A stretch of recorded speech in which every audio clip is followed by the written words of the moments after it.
আম মাখা করবো, আম কাটবো, যেখানে গামলা নেই। আমগুলো ঘষে নিচ্ছি। তো আম গ্রেট করা হয়ে গেছে, লবণ দিচ্ছি, লঙ্কা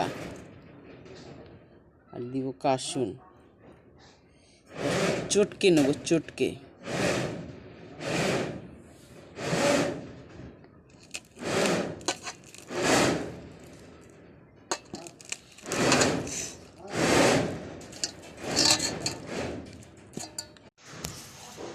আমটাকে এইভাবে গ্রেট করে মাখানো খাওয়ার কি সুবিধা বলো তো?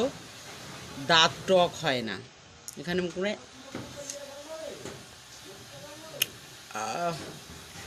গিলে নেবা, আর আম বড় বড় টুকরো করে মাখালে দাঁতে চিবিয়ে চিবিয়ে টুকরো করতে হয়, আর দাঁতটা টক হয়ে যায়, পরে কিছু খাওয়া যায় না। আর এইভাবে মাখিয়ে নিলে একদম মিহি, জাস্ট নেবে আর